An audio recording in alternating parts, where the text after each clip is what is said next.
So IPL 2025 mega action வெற்றிகரமாக நடந்து முடிஞ்சிருச்சு. எல்லா டீம்ஸும் அவங்களோட ஸ்குவாட்ஸை சூப்பராகவே ஃபார்ம் பண்ணியிருக்காங்க. சரி, இந்த வீடியோவில் நம்ம எதை பற்றி பார்க்க போகிறோம்னா சில இன்ட்ரெஸ்டிங்கான ஃபேக்ட்ஸை பற்றி தான் பார்க்க போகிறோம். உங்களுக்கு தெரியாத சில விஷயங்களை நான் எப்படி இருக்குன்னு சொல்ல போகிறேன். ஸோ முடிஞ்ச அளவுக்கு வீடியோவை ஃபுல்லாக பாருங்கள். மொத்தமாக இந்த ஆக்ஷனில் பார்த்தீங்கன்னா 182 பிளேயர்ஸ் சோல்ட் அவுட் ஆயிருக்காங்க. அவங்களோட வேல்யூ பார்த்தீங்கன்னா 639 கோடி. இதில் வந்து 62 ஓவர்சீஸ் பிளேயர்ஸும் இன்க்ளூடட் தான். David Warner, Jonny Bairstow, Shardul Thakur, Prithvi ஷான்னு மொத்தமாக இந்த ஆக்ஷனில் 395 பிளேயர்ஸ் அன்சோல்ட் ஆயிருக்காங்க. சரி, இப்போ இந்த ஆக்ஷனுக்காக ஒவ்வொரு டீமுக்கும் 120 கோடி மொத்தமாக கொடுத்துருந்தாங்க. அதில் வந்து எல்லா டீம்ஸும் அவங்களுக்கான தேவையான பிளேயர்ஸை ரிட்டைன் பண்ணிட்டாங்க. மீதி இருக்க பர்ஸ் அமௌண்ட்டோட தான் அவங்க ஆக்ஷனுக்கு வந்தாங்க. சரி, ஆக்ஷனுக்கு வந்தாங்களே, அவங்க அந்த ஃபுல் அமௌண்ட்டையும் யூஸ் பண்ணாங்களான்னு கேட்டிங்கன்னா இல்லை. ஒவ்வொருத்தர் அக்கௌண்ட்லேயும் மீதி இருக்க பேலன்ஸ் இருக்குது. சிஎஸ்கே கிட்ட பார்த்தீங்கன்னா ஒரு 5 லட்சம் இருக்குது. டெல்லி கேபிட்டல்ஸ்கிட்ட பார்த்தீங்கன்னா ஒரு 20 லட்சம் இருக்குது. பஞ்சாப் கிங்ஸ்கிட்ட ஒரு 35 லட்சம் இருக்குது. ஆர்சிபி கிட்ட ஒரு 75 லட்சம் இருக்குது. ஸோ இந்த அமௌண்ட்டில் என்ன ஆகும்? இது வந்து பிசிசிஐ அவங்களே வச்சுப்பாங்களா, இல்லை வந்துட்டு டீம்ஸ், அதாவது அந்த ஃப்ரான்ச்சைஸி வச்சுப்பாங்களா? இந்த அமௌண்ட் என்ன ஆகும்னு கேட்டிங்கன்னா, ஸோ இப்போ வந்து ஆக்ஷன்லாம் முடிஞ்சது, ஒவ்வொரு டீமும் அவங்களுக்கான பிளேயர்ஸ் எடுத்துகிட்டு போயிடுறாங்க. பட் ஐபிஎல்க்கு முன்னாடி யாராவது ஒருத்தருக்காச்சும் இன்ஜுரி ஆகும். ஸோ அப்போ வந்து கண்டிப்பாக ரீப்ளேஸ்மெண்ட்டை போட்டாகணும். அப்படி ரீப்ளேஸ் பண்ணும்போது இப்போ இன்ஜுரி ஆகிறார் இல்லையா, அவரோட வேல்யூவை தாண்டி ரீப்ளேஸ் ஆகிற ஒரு வேல்யூ இருக்கக்கூடாது. ஸோ நான் அதுக்கு ஒரு கிளியர் எக்ஸாம்பிள் நான் உங்களுக்கு சொல்கிறேன். இப்போ வந்து ஆர்சிபி வந்து ரொமோரியோ ஷெஃபர்ட் வந்து 1.5 கோடிக்கு எடுத்திருக்காங்க. ஸோ அன்ஃபார்ச்சுனேட்டாக ஐபிஎல் ஸ்டார்ட் ஆகிறதுக்கு முன்னாடி அவருக்கு ஏதாவது ஒரு இன்ஜுரி ஆகுது. அப்போ கண்டிப்பாக அவருக்கான ரீப்ளேஸ்மெண்ட்டுங்கிறது போட்டு தான் ஆகணும். இப்போ அவருக்கு பதிலாக 2 கோடி வேல்யூவான கேன் வில்லியம்சனை கூட ஆர்சிபி வந்து ரீப்ளேஸ் பண்ணிக்கலாம்.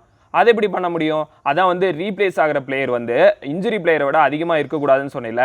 இப்போ வந்து ஷெஃபர்ட் வந்து 1.5 கோடி தான். ஆனால் கேன் வில்லியம்சன் 2 கோடியில் அன்சோல்ட் ஆயிருக்காரு. மீதி 50 லட்சம் என்ன பண்ணுவாங்கன்னு கேட்டிங்கன்னா, அதான் அந்த மீதி இருக்கல 75 லட்சம், அதை வச்சு யூஸ் பண்ணிக்கலாம்.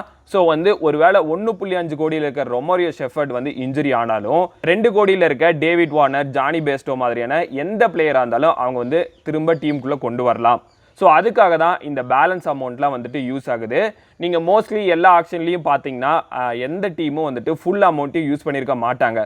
அப்படி ஏதாவது ஸ்டாட்ஸ் எடுத்துகிட்டு வந்தீங்கன்னா அது வந்து 100ல் 1 தான் இருக்கும். மற்றபடி அவங்க அந்த அமௌண்ட்டை வந்துட்டு பத்திரமா வச்சுருப்பாங்க இந்த மாதிரி விஷயத்துக்கு யூஸ் பண்ணுறதுக்கு.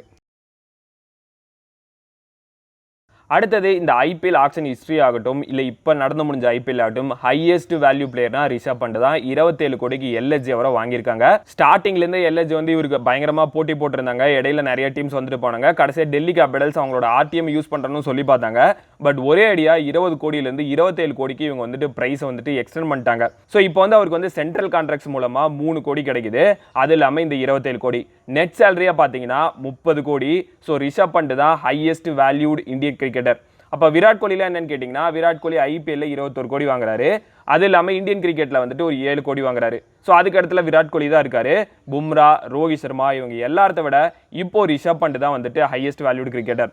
ஒருவேளை அடுத்த வருஷம் சென்ட்ரல் கான்ட்ராக்ட்ஸில் ஏ+கோ போனால் கிட்டத்தட்ட ஒரு 33-35 கோடி அவரால் வாங்க முடியும். சரிப்பா, அது இருக்கட்டும். இப்போ 27 கோடி அவர் ஆக்ஷனில் போயிருக்காருல, அப்போ அந்த 27 கோடி அவருக்கு ஜாக்பாட் தானே, ஜாலியாக வீட்டுக்கு எடுத்துகிட்டு போயிடுவாரான்னு நீங்கள் கேட்பீங்க. அப்படி கிடையாது. அதில் வந்து சில சிக்கல்லாம் இருக்குது. என்னன்னா, இந்தியன் கவர்மெண்ட் டேக்ஸ் படி 30% அவரோட மொத்த வேல்யூவிலிருந்து பிடிச்சிப்பாங்க. அதாவது 8.1 கோடி டேக்ஸ் மூலமாக ரிஷப் பண்ட்டுக்கு சுவாகா. அது இல்லாமல் சில இன்சூரன்ஸ் அந்த மாதிரிலாம் சில விஷயங்கள் இருக்குது. ஸோ மொத்தமாக அவர் பார்த்தீங்கன்னா வீட்டுக்கு எடுத்துகிட்டு போகிறது 18 crores தான் எடுத்துகிட்டு போவார். சரி, இப்போ இந்த பிளேயர்ஸ் எல்லாம் வந்துட்டு ஏலத்தில் எடுக்கிறாங்களே, என்ன பண்ணுவாங்க? இப்போ ஆக்ஷன் முடிஞ்சவொடனே அவங்க கையில் அமௌண்ட் கொடுத்துருவாங்களா, இல்லை ஐபிஎல் ஸ்டார்ட் ஆகும்போது கொடுப்பாங்களா, இல்லை ஐபிஎல் முடிஞ்சதுக்கப்புறம் கொடுப்பாங்களா, இல்லை நடந்துட்டு இருக்கும்போது கொடுப்பாங்களா? அதுக்கு வந்துட்டு எல்லா ஃப்ரான்ச்சைஸிக்கும் ஃபுல் ஃப்ரீடம் இருக்குது. அவங்க எப்போ வேணாலும் கொடுத்துப்பாங்க. ரொம்ப ரிச்சான ஃப்ரான்ச்சைஸியாக இருந்துச்சுன்னு வச்சுக்கோங்களேன், அவங்க வந்து ஐபிஎல்க்கு முன்னாடியே எல்லா அமௌண்ட்டையும் ஒரே செட்டில்மெண்ட்டாக முடிச்சிருவாங்க. அப்படி இல்லைனா பாதியாக கூட கொடுப்பாங்க.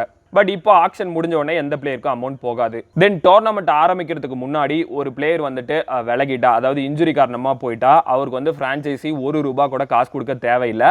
ஒரு வேளை சில மேட்சஸ் விளையாடிட்டு போனாங்கன்னா அதுக்கு தகுந்த மாதிரி பே கட் ஆகும். அதுக்குன்னு ஒரு டேர்ம்ஸ் வச்சிருப்பாங்க. சரி, இந்தியன் பிளேயர்ஸ்க்கு டோட்டலாக 30% பிடிக்கிறாங்க டேக்ஸா. அப்போ ஃபாரின் பிளேயர்ஸ்க்கு என்னன்னு கேட்டிங்கன்னா, அவங்களுக்கு வந்து டிடிஎஸ் மூலமாக ஒரு 20% பிடிக்கிறாங்க.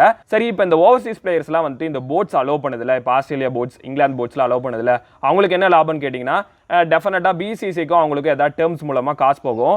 அதாவது மிச்சல் ஸ்டார்க் வந்து இப்போ லாஸ்ட் சீசனில் என்ன ஆச்சுன்னா 24.75 கோடிக்கு போனார் இல்லையா, அப்போ வந்து ஆஸ்திரேலியாவுக்கு அதிலிருந்து 20% போகும். அதாவது 4.95 கோடி ஐபிஎல்லோட பாக்கெட்ல இருந்து ஆஸ்திரேலியா போர்டுக்கு கொடுக்கணும். இது வந்து அந்த பிளேயரோட சேலரியிலேருந்து போகாது. ஸோ ஐபிஎல் சார்பாக தான் அவங்க வந்து கொடுப்பாங்க.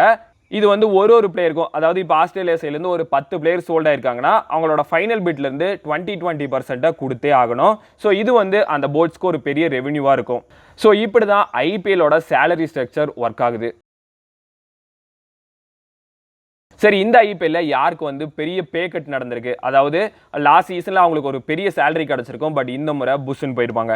இந்த லிஸ்ட்ல ஃபர்ஸ்ட் இருக்கிறது யாருன்னு பாத்தீங்கன்னா நம்ம சிஎஸ்கேவோட சுட்டி குழந்தை சாம் கரன். லாஸ்ட் சீசன்ல பஞ்சாப் வந்து அவருக்கு வந்து 18.5 கோடி கொடுத்திருக்காங்க, பட் இந்த முறை வெறும் 2.4 கோடி தான். ஸோ அப்படின்னு பார்த்தா 16 கோடி அவர் வந்து இந்த சேலரியில வந்துட்டு கம்மியாக தான் வாங்க போறாரு. இவருக்கு அடுத்து மிச்சல் ஸ்டார்க் 13 கோடியில் இருக்காரு. Then ex CSK player Sameer Rizvi 7.4 கோடி. தென் ஸ்பென்சர் ஜான்சன் 7.2 கோடி அண்ட் கிளைன் மேக்ஸ்வெல் 6.8 கோடி. ஸோ இந்த மாதிரி இவங்களோட பிரைஸ் வந்து பெருசாக டிராப் ஆகிறதுக்கு ஒரே காரணம் அவங்களோட ஃபார்ம் தான். இதுவரை அவங்க ஐபிஎல்ல பெருசாக பண்ணலை. ஸோ நம்ம ஒரு 8th ஸ்டாண்டர்ட் 9th ஸ்டாண்டர்ட் படிக்கும்போது என்ன பண்ணியிருப்போம், ஸ்கூல் போவோம், அங்கே போய் படிக்கிறது, ஈவினிங் விளையாடுறது, அதுக்கப்புறம் வீடு. பட் வைபவ் சூரியவன்ஷி 13 வயசு பையன் தான், பீகார் சேர்ந்த பையன். இன்னைக்கு வந்துட்டு கோடீஸ்வரன் ஆயிருக்காரு. ராஜஸ்தான் ராயல்ஸ் இந்த ஐபிஎல் இடத்துல வந்து அவர் வந்து 1.1 கோடிக்கு எடுத்திருக்காங்க. சில ஏஜ் அலிகேஷன்ஸ் அவர் மேல இருக்கு. ஆக்சுவலி அவருக்கு வந்து 15 வயசுன்னு சொல்லிட்டு இருக்காங்க. பட் அதை பத்திலாம் பெருசா இங்க வந்துட்டு பேச தேவையில்ல. ஏன்னா பிசிசி வந்து அவருக்கு வந்து 13 வயசு தான் ஆகுதுன்னு சொல்றாங்க. So youngest player sold in action அப்படின்னா வைபவ் சூரியவன்ஷி தான். இவர் பாத்தீங்கன்னா இப்போ ரீசெண்டா வந்து அண்டர் 19 டீமுக்காக இந்தியாக்காக விளையாடிட்டு இருக்காரு. அண்டர் 19 பவுலர்ஸை டெஸ்ட் மேட்ச்ல பயங்கரமா வந்து ஓட விட்டுருந்தாரு ஆஸ்திரேலியா பவுலர்ஸை. அதே மாதிரி யங்கஸ்ட் பிளேயர் ரஞ்சி டிராஃபில டெபியூட் ஆனவர் இவர் தான், அதாவது பிஃபோர் சச்சின், பிஃபோர் யுவராஜ் சிங். அது இல்லாமல் இப்போ போயிட்டு இருக்க ஏசியா கப்லையும் இந்தியா அண்டர் 19 டீமுக்காக அவர் விளையாடிட்டு இருக்காரு. Jaydev Unadkat left arm fast bowler, தொடர்ந்து டொமஸ்டிக் கிரிக்கெட்ல பயங்கரமான சக்சஸ்ஃபுல் பிளேயரா இருந்துட்டு இருக்காரு. பட் என்னவோ தெரியல, அவருக்கு வந்து இந்தியன் டீம்ல பெருசா வாய்ப்புகள் கிடைக்கல. இதுவரை ஐபிஎல் மூலமா இவர் 39 கோடி சம்பாதிச்சிருக்காரு. ஆனா ஒரே டீம்ல இருந்ததுல 8 டீம்ல விளையாடி இருக்காரு. அது கூட பரவாயில்ல, இதுவரை 13 முறை ஆக்ஷன்ல சோல்ட் அவுட் ஆயிருக்காரு. ஸோ இவருக்கு அடுத்தது பார்த்தீங்கன்னா ஒரு பிளேயர் மேக்ஸிமம் 7 முறை தான் ஐபிஎல் ஆக்ஷன்ல வந்துட்டு சோல்ட் ஆயிருக்காங்க.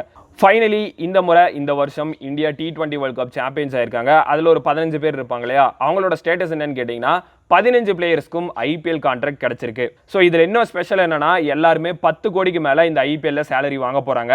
ஸோ அதிகபட்சமாக பார்த்தீங்கன்னா ரிஷப் பண்ட்டுக்கு 27 கோடி, குறைஞ்சபட்சம் சிவம் துபே 12 கோடி வாங்க போறாரு. ஸோ இந்த வீடியோ பிடிச்சிருந்தா மறக்காம நம்ம சேனலை சப்ஸ்கிரைப் பண்ணுங்க, லைக் பண்ணுங்க, முடிஞ்ச அளவுக்கு உங்க கிரிக்கெட் பார்க்குற ஃப்ரெண்ட்ஸ்க்கு ஷேர் பண்ணுங்க. நம்மளால முடிஞ்ச அப்டேட்ஸை முழுக்க உண்மையோட இந்த சேனல்ல போட போறோம். ஸோ தொடர்ந்து ஃபாலோ பண்ணுங்க and support us.